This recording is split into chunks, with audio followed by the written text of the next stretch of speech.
Hi there, I'm going to walk you through the steps of creating your first project and running a simulation using the Orbital Stack Simulator. From the home page, click Add Project. First, you will give your project a name.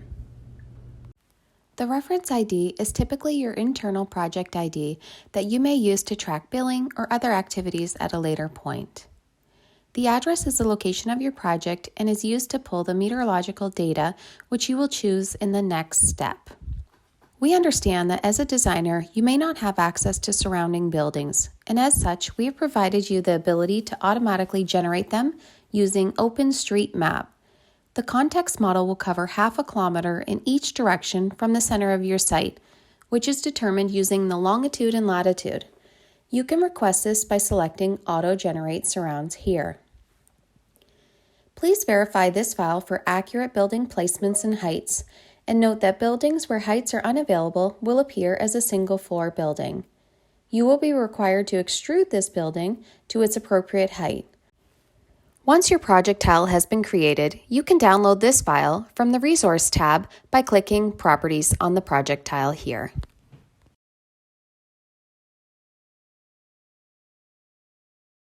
You can now click Next to move on to Step 2. The map is initially centered around the location you have identified in the previous step. Please click on the specific location on the map to drop your pin. You can navigate around the map interface by using your mouse to move around. If your address appears to be off significantly, feel free to retype the address in the search bar. Please note that if you change the address entirely, it will not automatically update the address you have entered in Step 1. You can also adjust the latitude and longitude directly here. Be sure to specify the coordinates in decimal degrees, not minutes and seconds. Add these to 3 decimal points for accuracy, and be sure to include the negative symbol for projects located in the Western and Southern hemispheres. It's important to note that the location of your project cannot be altered after the creation of the tile. Therefore, you must recreate your project tile with the correct location. The reason for this is because the location of your project is used to generate meteorological data. Click Next to move on to Step 3. You are now prompted to select your weather data source. You have 2 options. Selecting measured data from a nearby weather station will provide you with the most accurate meteorological scaling of simulation results and is the preferred option when there is a good quality weather station within 100 kilometers from your project site. Airport weather stations typically provide the highest quality data. Option number 2 is the modeled data at your project site. This option should be used when there is not a good source of measured data near the location of your project. Select this option if there are no stations within 100 kilometers of your site or the nearby stations are known to have inferior quality. Selecting the measured data from a nearby weather station option above will now provide you with a list of weather stations to choose from. The weather data is pulled directly from Meteomatics and are ranked in order of airports first, as they have, by far, the highest quality data, and then the stations are listed based on the distance from your project. Click Next to move on to Step 4. Here, you will review all the data you have entered, the project name, the address details, weather source, and whether or not you have requested the surrounds to be auto-generated. If anything needs adjusting, simply click back to the specific tile to make the required updates. Once all is in good order, click Create to create your project tile. Your project will now appear in your project tile dashboard. You can scroll to find your tile, or you can simply type the name of the project in the search bar. Now let's create your first scenario by clicking Add Scenario on your project tile. Give your scenario a name, and then you will need to specify the simulation type. AI simulations are cheaper and much quicker to run. Results are usually available within minutes. Rapid CFD simulations offer more flexibility and features such as wind streamlines, thermal comfort, and shadowing analysis. CFD simulations take 2 to 3 business days to prepare results. This video will cover how to run an AI simulation. For an AI simulation, the 2 metrics that are selected automatically are directional wind and RWDI abridged criteria. Directional wind shows an average wind speed at a location for a defined season and wind direction. These are shown in the results using a color scale ranked from low to medium to high. RWDI abridged criteria is a modified version of RWDI's pedestrian wind comfort criteria. It's simplified to acknowledge the more approximate results generated by AI simulations or limited wind direction CFD simulations. Click Next to move on to the Summary and Payment step.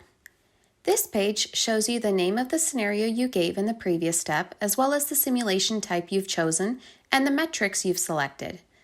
It also shows how many credits this scenario will cost you. This project is an AI simulation and will cost 8 AI credits. Note that you are not charged for this scenario until the geometry has been uploaded and submitted to Orbital Stack. Now to choose your payment method.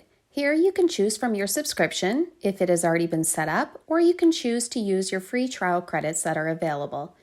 As you can see, I do not have a subscription set up, so I will choose to use my free trial credits. Now click Create. Next step is uploading your geometry directly into the buckets on the left-hand side of your screen. You can do this by dragging and dropping or by clicking the bucket and finding the STL files from your computer. When uploading your geometry, please ensure it is in STL format. As well, double-check that your model contains no large holes greater than 0.5 meter and that there are no missing faces on your buildings. It's important to eliminate small details within your geometry. An example might be the frame of a window. And lastly, files must be smaller than 20 megabytes. For step-by-step instructions on how to prepare geometry, please click on the Preparing Geometry link here. This will take you to our help site. If you want some sample STL files to test out, you can download them by selecting the Help option at the top right of this screen. Again, this will take you to our help site to download the sample files. As you upload your geometry, it'll appear in the viewing screen on the right here. We've already uploaded our study building, which is the main object of our analysis. However, if you are running an existing scenario where no study building exists, please upload one of your surrounds as the study. Surround should be no larger than 300 meters from the study building. The ground surface should include simplified topography or important site grading. Otherwise, a flat plane is preferred. Please ensure your ground surface extends past the extent of your surrounds. Finally, we will upload our presentation planes. These are areas where you would like to see results visualized, for example, the street level, rooftops, or balconies. For accurate results, these surfaces must be raised by 1.5 meters above the locations for which results are desired. Not raising the presentation surfaces will cause results to become distorted or not show up at all. All presentation planes can be exported as a single file or combined. Once all your geometry has been uploaded, click Next. Before finalizing your simulation parameters, we strongly recommend checking your files to confirm they are formatted properly in accordance with the considerations which appear along the left-hand side of the screen. Ensuring your presentation surfaces are raised, double-check your project origin, ensure that the model is oriented correctly with the y-axis of the model pointing to the north. The model scale is 1:1 in meters. The ground surface should not extend beyond 300 meters from your study building, and there should be ground under all study and surrounding buildings. Check off the items as you verify them. You can also run our geometry validation directly here. It's worth mentioning that you don't actually need to check all these items off or validate your geometry, but it's good practice to do so. Note, if your presentation planes are on above-grade terraces, you may receive an error stating that the plane may be too high. In this case, you can ignore this warning. From here, you can choose to go back and correct any potential issues by clicking Fix Geometry Files, or you can click Next to move on to the next step. Now we can move on to the simulation parameters. Under the RWDI Abridged tab, you are prompted to set the timeframes for each season.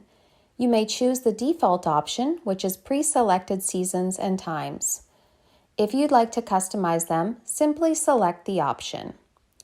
For this simulation, we're going to use the default options.